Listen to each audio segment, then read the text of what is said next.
ఆనందముతో రెట్టింపు ధనంతో ఒక పడవలో ఆ ధనం మొత్తాన్ని కూడా తన స్వగ్రామానికి తీసుకువెళ్తూ ఉన్నారు. ఈ విధంగా వెళుతూ ఉండగా మార్గ మధ్యములో సంధ్యా సమయం అయ్యేసరికి కాలకృత్యాలన్నీ కూడా తీర్చుకొని సంధ్యావందనం చెయ్యాలి అనే తలంపుతో వారు ఆ నదీ తీరాన ఆ పడవని ఉంచి వారు ఆ సంధ్యా సమయం కాలకృత్యాలన్నీ కూడా తీర్చుకుంటూ ఉన్నారు. అదే సమయంలో స్వామివారు వారిద్దరిని పరీక్షించదలిచారు. ఒక సన్యాసి రూపంలో వచ్చారు. వచ్చి ఈ విధంగా అడిగారు, ఓ వైశ్యవర్తకులారా, మీరు ఎక్కడి నుంచి వస్తూ ఉన్నారు అని అడిగారు. మేము ఈ రాజ్యం నుంచి కూడా వస్తూ ఉన్నామని చెప్పారు.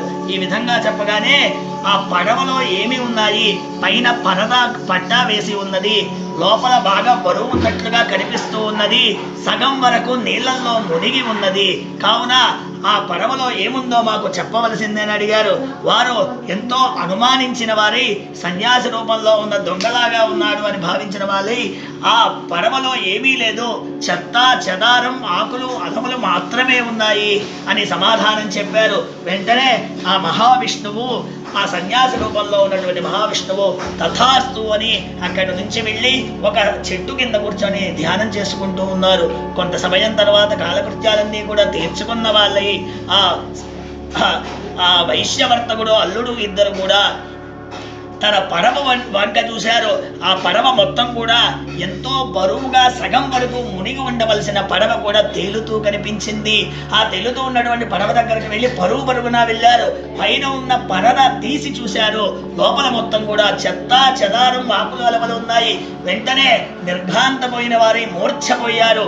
కొంత సమయం తర్వాత తేరుకున్న వారై, ఏమిటి మనకి దుస్థితి ఏమిటి, మనం తెచ్చినటువంటి బంగారం మనులు మాణిక్యాలు వజ్ర వైఢూర్యాలతో కూడినటువంటి పడవ కూడా చెత్తాచెదారం ఆకులు అలవలతో అయిపోయింది ఏమిటి, మనం ఏమి అపరాధం చేశామో, ఇంత బంగారాన్ని మనులు మాణిక్యాలు వజ్ర వైఢూర్యాలన్నీ తీసుకు వెళ్ళాలన్నా ఓ 10 మంది పైన మనుషులు అవసరమవుతారు.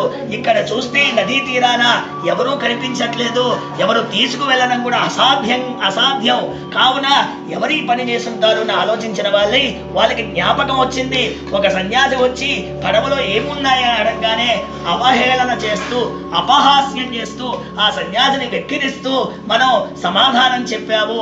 ఆయన మహా తపస్విలాగా ఉన్నారు కనుక ఆయన తపశ్శక్తితో మనల్ని శపించారు, దానివల్లే మనకి దుస్థితి కలిగిందని గ్రహించిన వాళ్ళై వెంటనే ఆ చెట్టు కింద ధ్యానం చేసుకుంటున్నటువంటి ఆ సన్యాసి దగ్గరికి వెళ్ళి సాష్టాంగ నమస్కారం చేసిన వారి, ఓ మహాతపస్వి, మా అపరాధాలన్నీ క్షమించండి, మేము చేసినటువంటి అపరాధాలన్నీ కూడా క్షమించిన వారి, మేము తెచ్చినటువంటి బంగారము మనులు మాణిక్యాలు వజ్ర వైఢూర్యాలన్నీ కూడా మాకు తిరిగి ఇవ్వవలసినది అని ప్రార్థించారు. వెంటనే ఆ సన్యాసి ఈ విధంగా అన్నారు, నీవు వివాహమైన చాలా కాలానికి సంతానం కలగలేదు అనే తలంపుతో స్వామివారికి మొక్కుకొని ఉన్నావు.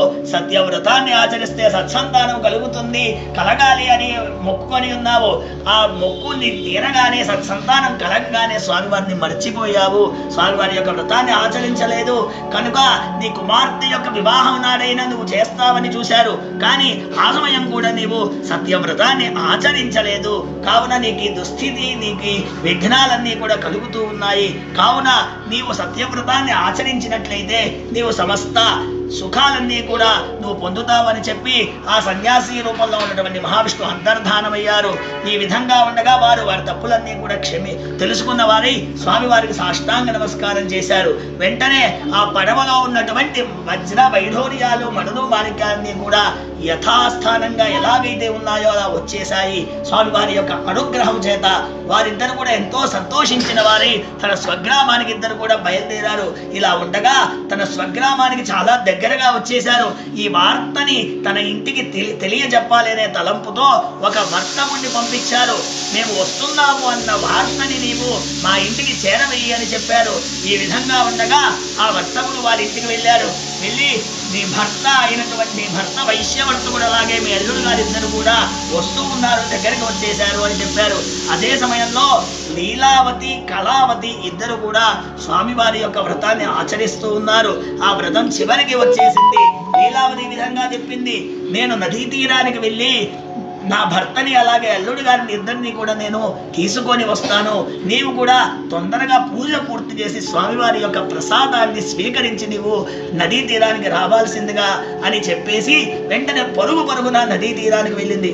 కళావతి పూజ చేస్తూ ఉంది, కానీ తన భర్త చాలా కాలం తర్వాత మళ్ళీ తిరిగి వస్తున్నాడు అనే తలంపుతో స్వామివారి యొక్క పూజను పూర్తి చేసింది, కానీ స్వామివారి యొక్క ప్రసాదాన్ని స్వీకరించలేదు.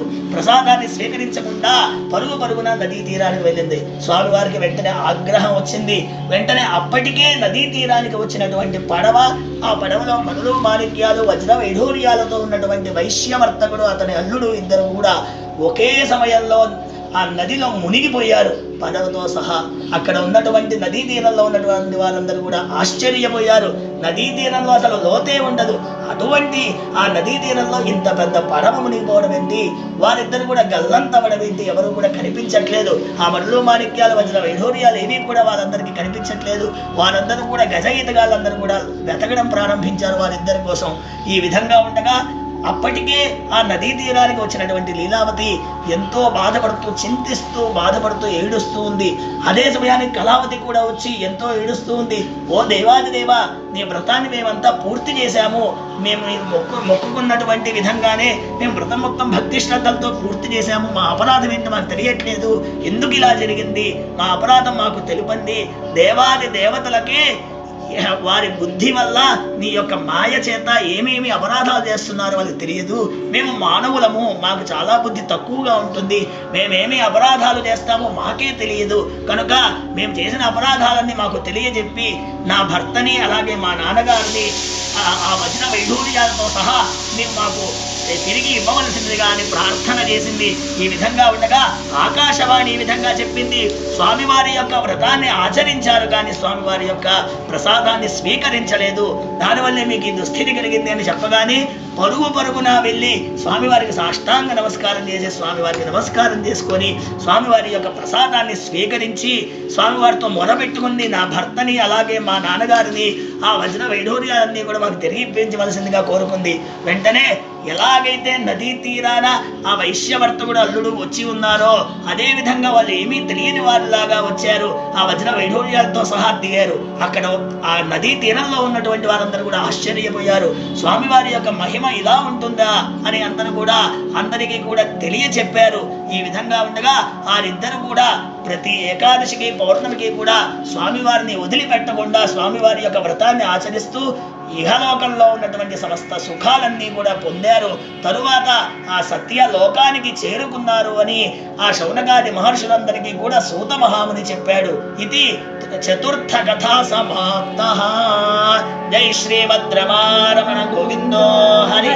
ఏడుకొండలవాడ వెంకటరమణ గోవింద.